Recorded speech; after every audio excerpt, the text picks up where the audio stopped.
July 1st, 2026. That date is now less than 11 weeks away, and on that morning, three governments will sit down together and decide whether one of the largest trading agreements in human history lives, enters a decade of uncertainty, or begins its slow walk to expiration. $2 trillion, 14 million jobs, a continental economy built across 30 years of integration, all of it balanced on what happens in a negotiating room before that clock runs out. But what almost nobody is asking yet is the question that matters most. What does Mark Carney actually walk in with? And is the relationship already too damaged to save? To understand the weight of what July 1st carries, you need to understand what the USMCA actually is and what replacing it or failing to renew it would actually cost. The agreement entered into force on July 1st, 2020, replacing NAFTA after a renegotiation that took 2 years under Trump's first term. It governs trade between the United States, Canada, and Mexico across 34 chapters and 12 side letters,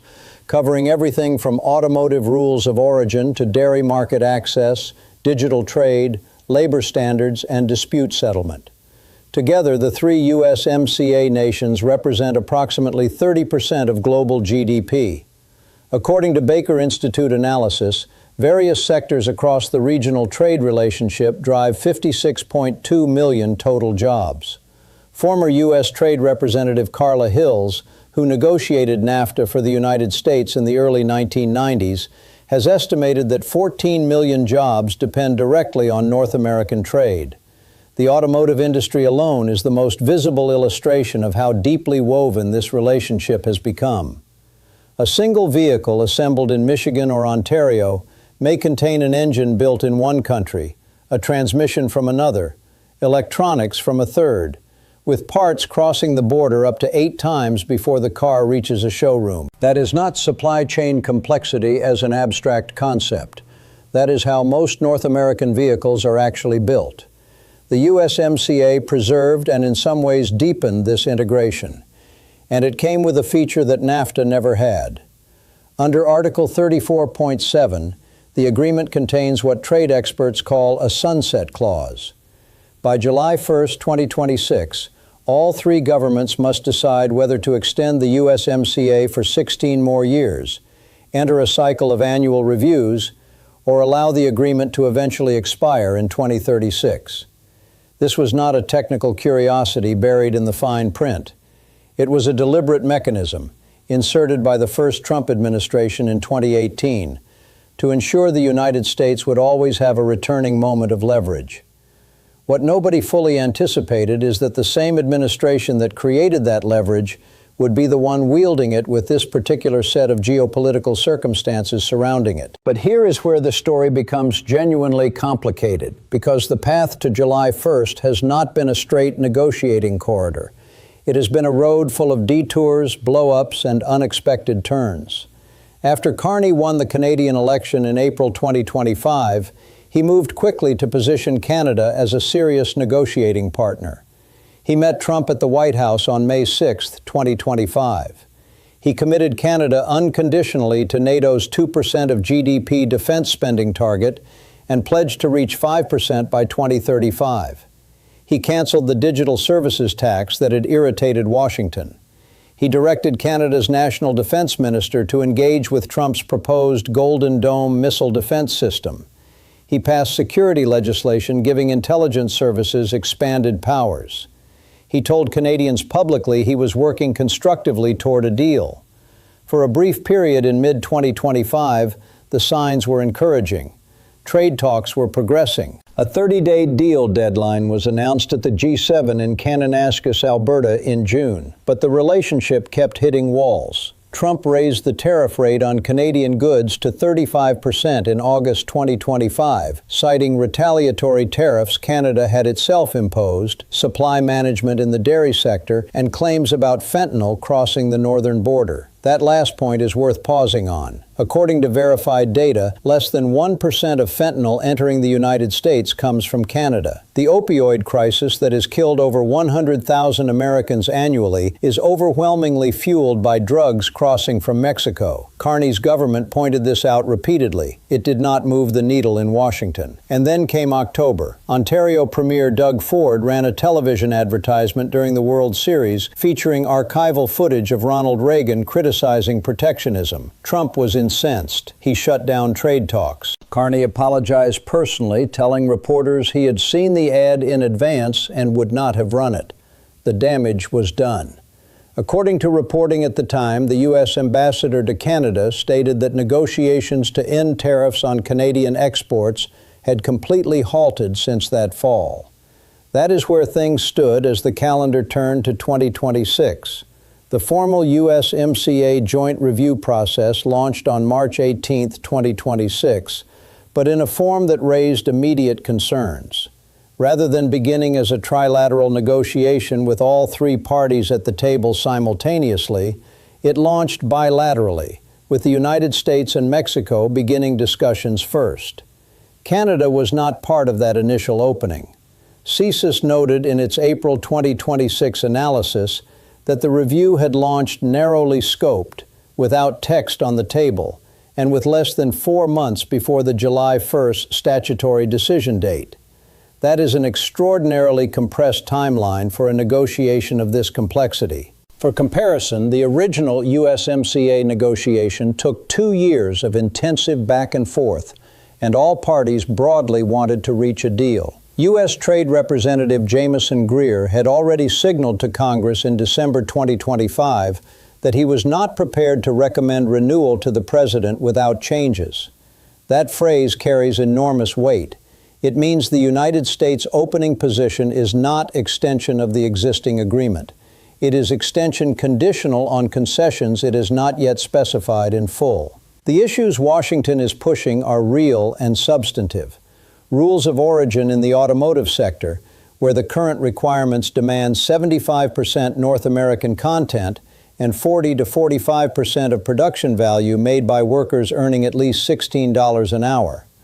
Access to Canada's heavily protected dairy market, which has been a source of friction since the original NAFTA negotiations. Restrictions on Chinese investment flowing through North American supply chains, a demand that collides directly with Carney's January 2026 deal with Beijing. Alignment of external trade policy, meaning Washington wants Canada and Mexico to adopt essentially the same posture toward China that the United States maintains. Each of these demands, individually, touches domestic industries and political constituencies in Canada that Carney cannot simply hand over without a fight. On the China trade policy question specifically, Carney has declined to say publicly whether Canada would agree to alignment as a condition of renewal. He told reporters in January that he finds the most effective way to negotiate is not to negotiate in public. That is a careful and considered answer, but it is not a yes. There is a loop here that needs to be closed, because when this video began, the question posed was whether Carney is forcing the countdown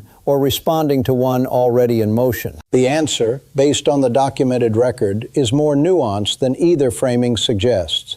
Carney did not create the conditions that brought North American trade to this juncture. The tariffs came from Washington. The shutdown of trade talks came from Washington. The escalating demand list came from Washington.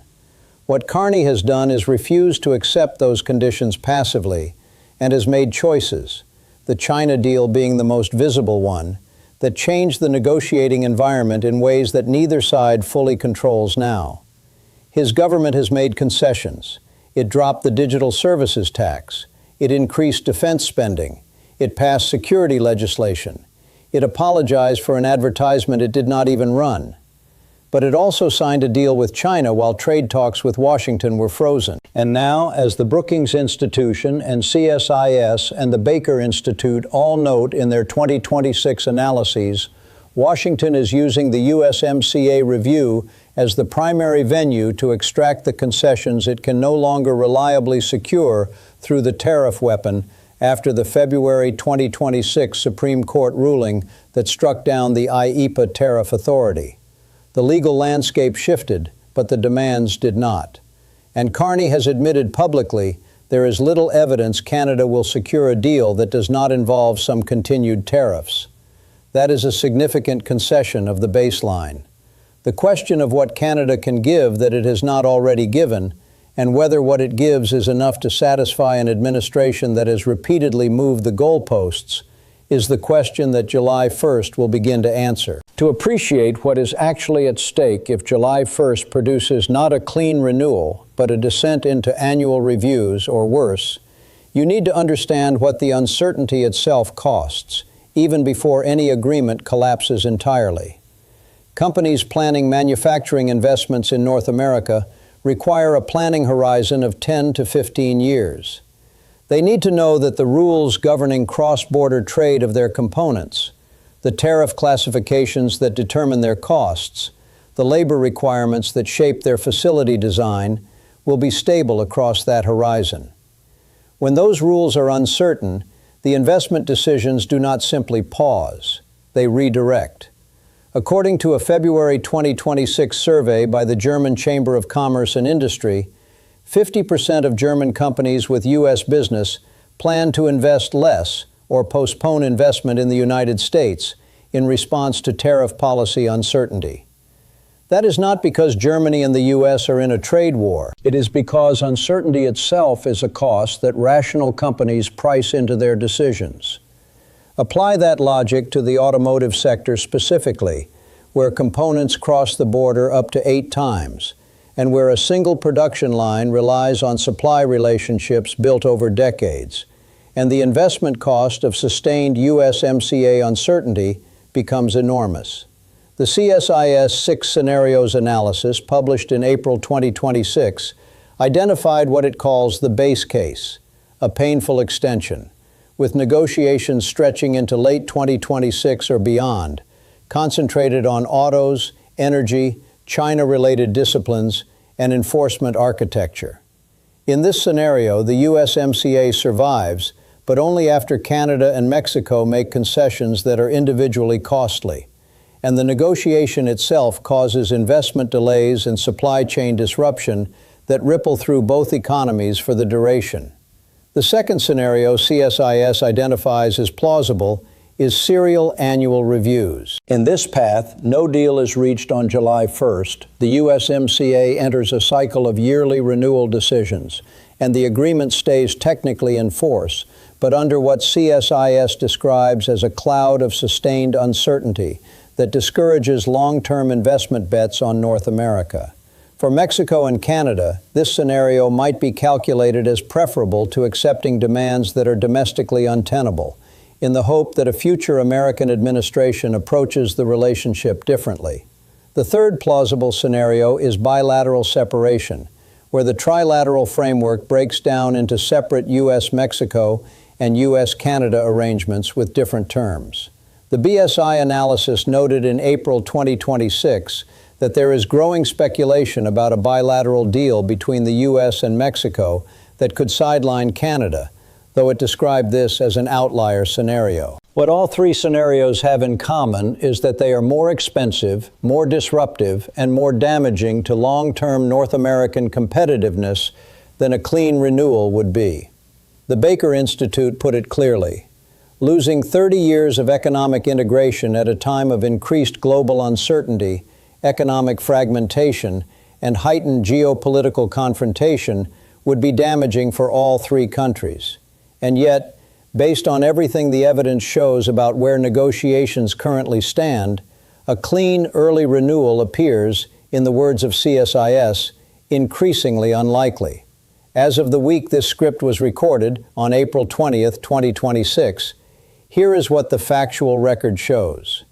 Formal review discussions launched on March 18th, bilaterally between the United States and Mexico. Canada was not part of that opening. Carney's government has not publicly confirmed whether Canada has agreed or will agree to align its external trade policy with Washington on China. The U.S. ambassador to Canada stated that negotiations to end tariffs on Canadian exports had completely halted since the fall of 2025.